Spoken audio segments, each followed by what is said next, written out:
নিয়ে আসতেছিলাম।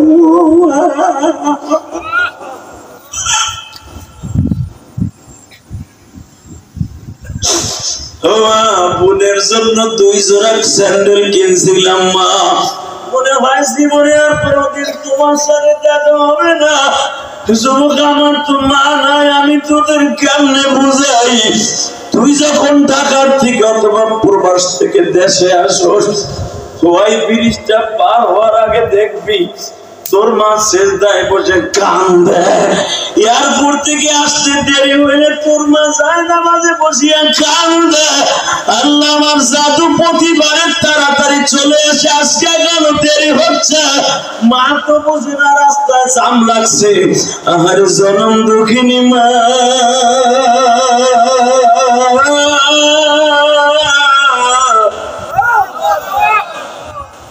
দেখো তো আমার আব্দুল্লাহর গাড়িটা এখনো কেন আসে না?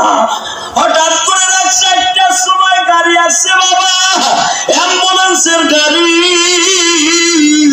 মানিব্যাগের মধ্যে ঠিকানা ছিল, ঠিকানার ভিতরে লেখা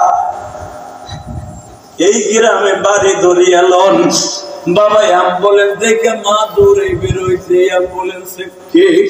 অ্যাম্বুলেন্সের ডানা খুলিয়া যখন তাকে সন্তানের কফিন, সন্তানের লাশ পড়ে আছে।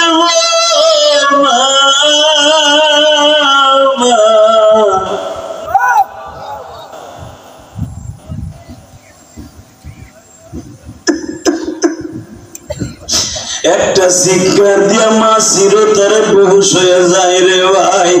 এবার এখন তুইও কানবি। যখন ফোন দিছে মা লগে নদীর মধ্যে নামছে, বাবা তুই কই আছো রে? একবার ক তুই কই আছো?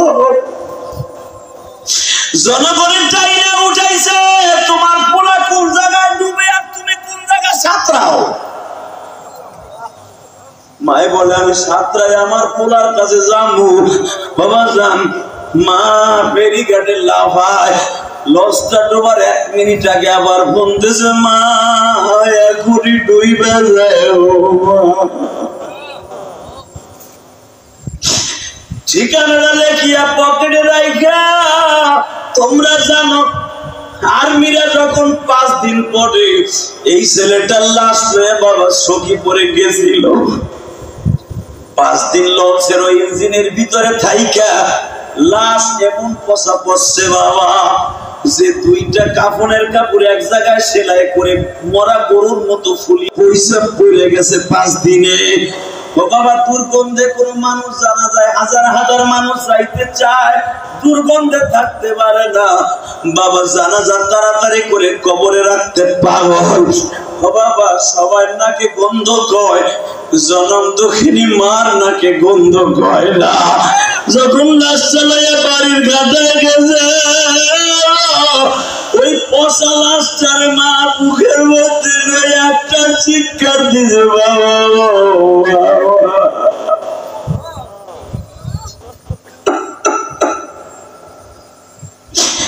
বাবা তুই কার কাছে আমার কাপড়টা রাইখা গেলি বাবা? তুই মারে কাপড় পরাইবার আগে তুই সাদা কাপড় পরিয়ে গেলি। হোমনার ভাইরা শুধু এখন চোখের পানি ফেলাইয়া কাঁদবার আল্লাহর কাছে এখন দোয়া করবা। বাজান ওই ছেলেটার মা বুকের মধ্যে নিয়ে মঞ্জুরে একটা চিৎকার দিছি, বাবাই রক্তটা সিরিয়া আসবেনের জন্য মা পাগল হয়ে গেছে। বাজান এখন একটা আওয়াজ দিও। আমি 23 থেকে 24 দিন পরে সখীপুরে মাহফিলে গেছিলাম, যায়া দেখো ওই মহিলা আব্দুল্লাহ বইয়া ওই ফেরিঘাটে নাচে। আমার ওয়াজ কমিটি বলে যে আপনি তো মায়ের পাগল, এটি চিনে নেই মহিলা কে কে? এই যে সেই রিবনের মা, সারা দুনিয়া ভাইরাল।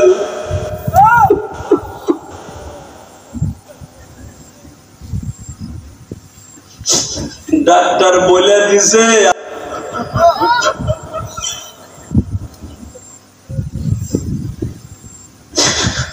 আরে আমার বাইরে রে, সন্তানের লাশ দেখে মা জীবনের তরে পাগল হয়ে যায়।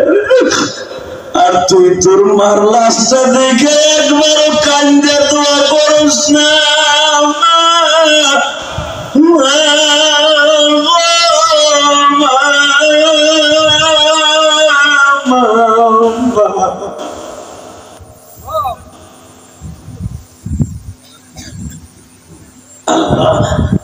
আজকের মাহফিলের প্রধান অতিথি কান্দে, সভাপতি কান্দে, পিছনের কমিটির ভাইরা কান্দে, আমার দাড়ি বাঁকা বাজানরা কান্দে, ছোট্ট ছোট বাচ্চারা কান্দে। কার মা নাই আমি জানি না, আমার মতো কে জানি বাড়িতে যে মা বলে ডাকতে পারে। বাবা এবার উমরায় যখন ছিলাম, বিবাড়িয়া নবীনগর বাড়ি বাবা, মসজিদ নববীর পাশে অনেক বড় দোকান আছে বাবা। হে বাবা, আমার পায়া বুকের মধ্যে সাইবা ধরছে। হুজুর আমার বাড়ি সীতারামপুর আছে না, বিবারে সীতারামপুর আছে, ওইখানে ওর বাড়ি। ওইখানে আমার বুকে নিয়ে কয়, বন্ধু আপনি আমাদের সীতারামপুর গেছেন? হুজুর আমি আপনি শুনছি ফেসবুকে আপনি আসছেন। হুজুর এইভাবে আমার দোকানে আপনি আসবেন আমি কল্পনাও করি নাই। হুজুর আপনি আমার বিবাড়িয়া যদি কখনো যান আমার বাড়িতে যাবেন। হুজুর আমি এইখানে 16 বছর আইছি। যখন আমি প্রথম আসি আমার আব্বা আসছিল হুজুর এয়ারপোর্টে।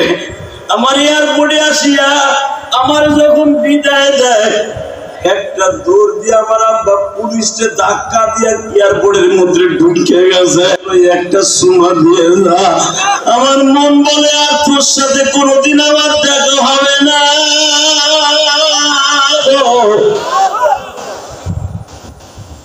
ঠিকই আমার আব্বার কথা সত্য। আমি আসার 3 বছর পরে আমার আব্বা মারা গেছে। হুজুর আমার কাগজের সমস্যার কারণে আব্বার জানাজায় যাইতে পারি নাই।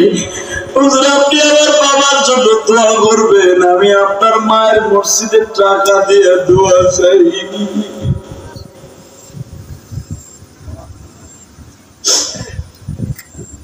ভাই আমি তোর পাও দূরে ধরছি ভাই, প্রবাসী যারা আসল ভাই, মা বাবার দোয়া নিয়ে বিদেশ যাইস। আমি কসম করে বললাম তুই কোনোদিন কোনো বিপদে পড়বি না, তুই কোনোদিন বিপদে পড়বি না। কলিজার টুকরা ভাই আমার, শুধু বিপদে না, তোর দুনিয়ার এমন কোন মা বাবার মনে কষ্ট দিবি, তোর জীবনটা শেষ। কষ্ট হইতেছে তাকাই দিকে। এখন কান্দা রেডি কর যুবক। দেখ তোর চাচাই তোর পাশে বইয়া কান্দে, তোর ছোট্ট ভাই তোর পাশে বইয়া কান্দে। তোর চোখে যদি পানি না আসে বুঝতে হবে তোর মতো বদমাশ এই মাহফিলে একটাও নাই। গুনা মাফ হইতে 1 গিলান পানি লাগে না, 1 ফোঁটা চোখের পানি লাগে। ইনশাআল্লাহ বলো। দেখো কোনো কষ্ট করে 1 ফোঁটা পানি আনতে পারোস কিনা। তুই বলবি যে হুজুর আমি তো কোনো ওয়াজে গেলে কান্না আসে না, কেন আসবে না? বোঝা গেল তুই আল্লাহর কাছে কবুলিয়ত অর্জন করতে পারোস নাই। তুই জীবনে গেলে একটা টার্গেট কর, হুজুর আমি জীবনে এমন গুনাহ করছি যদি আমার বউ জানতো আমার বউ আমার ঘর করতো না।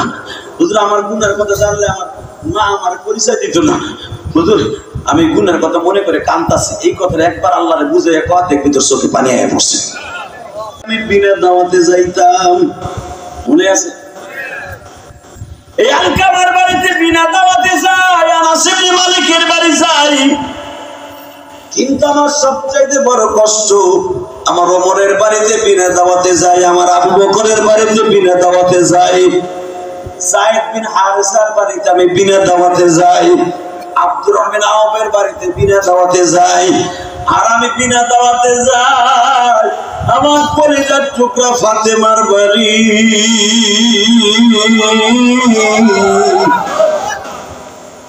আমার উম্মে কুলসুমের বাড়ি। মারহাবা কোন কষ্ট হইতেছে? কে কইছে আপনার গুনাহ মাফ হবে না? আমি গ্যারান্টি দিয়ে গেলাম মুসাফির হয়ে আপনার গুনাহ আজকে মাফ, কিন্তু চাওয়ার মতো চাইতে হবে ইনশাআল্লাহ। ইনশাআল্লাহ আলকামা কালেমা নসিব হয় না, বিশ্বনবী তাআলা তাদের রহমতের চাদর গায়ে দিলেন। নবী বলছে ঘটনা ঘটে গেছে, যায় দেখে আলকামার গালটা এরকম বেঁকা হয়ে গেছে বাবা, জিহ্বাটা লড়েও না চড়েও না, পানি গালের মধ্যে দিলেও গেলে না। বিশ্বনবী বলেন আমি কেসটা ধরে ফেলছি, আলকামার মা কই? একজন সাহাবী ডেকে ডেকে বলে ইয়া রাসূলুল্লাহ, আলকামার বিবির কাছে প্রশ্ন করা হয়েছে। মহিলা সাহাবী আলকামার বিবি বলে আমার শাশুড়ি তার বাবার বাড়ি চলে গেছে। নবী আমার বলে আগে বলো কেন গেছে? হুজুর আমার শাশুড়ি আমার স্বামীর উপর একটু নাখোশ আছে। আমার নবী বলে আলকামার মাকে আমার সালাম দিয়ে বইল। আমি নবী তারে সালাম কিলাই রে, আমার আলকামার মাকে বইল বিশ্ব নবী আপনার মা কয়া ডাক দিছে।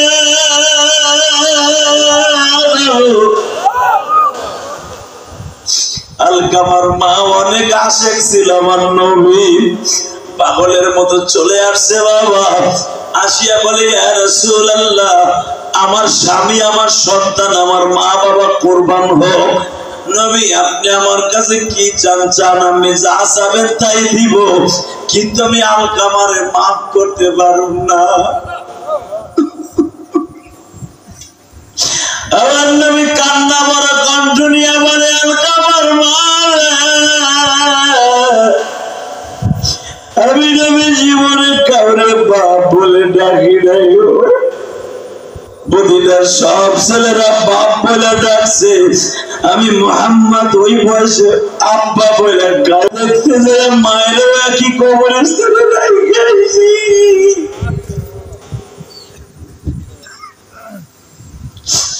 আপনাকে ওই মদিনার ভূখণ্ডে আমার মা বাবা ঘুমানো। আমি আপনার কাছে অনুরোধ করে বলছি, বলেন আপনার আলকামা কি দিয়ে কষ্ট দিছি? বলে হুজুর আমি আলকামাকে একদিন দুই দিন তিন দিন বলছিলাম আলকামা তুমি আমারে এই এই জিনিসটা আমার জন্য নিয়ে আইসো। আলকামা 3 দিনের মাথায় আমার এমন জোরে একটা ঝাড়ি দিছে, আমি কাইত হইয়া পড়ে গেছি। হুজুর আলকামা এসো লইয়া দৌড়াইয়া যাইয়া আমার গলা চিপা ধরছিল। নবী ওই যে মনের ব্যথা আজ পর্যন্ত আলকামার সাথে আমি কথা বলি না। আপনি যখন মা মা কইয়া মসজিদে নববীতে কান্দেন, আলকামা আসি আমার কাছে বলে, আমার নবী বলে আর বুঝতে বাকি নাই, আলকামার লাগে তাড়াতাড়ি কাষ্ঠ জোগাড় কর। ও বাজান এখন একটা আওয়াজ দিও। আলকামার জন্য কাষ্ঠ আগুন জ্বালানো হইল। বিশ্বনবী বললেন আলকামার হাত পা গুলা ওর জামা দিয়া বাঁধে।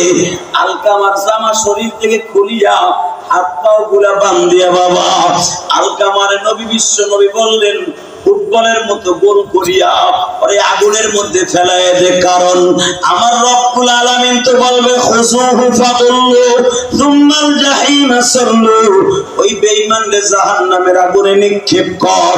আমার রব তো এমনি ওরে জাহান্নামের আগুনে নিক্ষেপ করবে, দরকার নাই ওরে দুনিয়ার আগুনে ফেলায়া দে।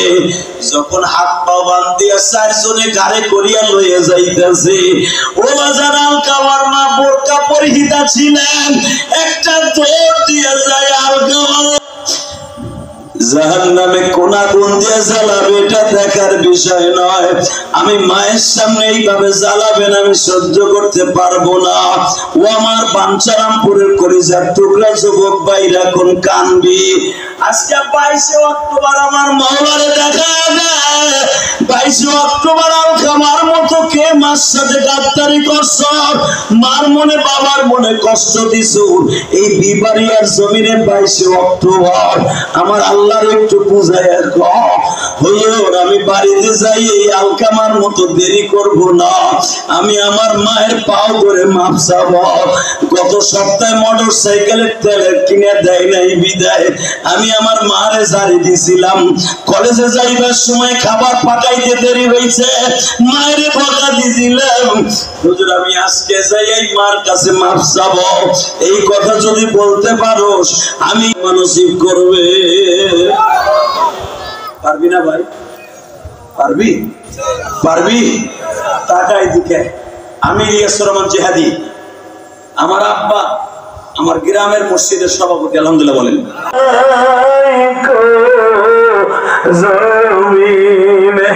আল্লাহ যুবকদের তুমি 5 ওয়াক্ত নামাজি বানায় দিবা যুবতী বন্ধু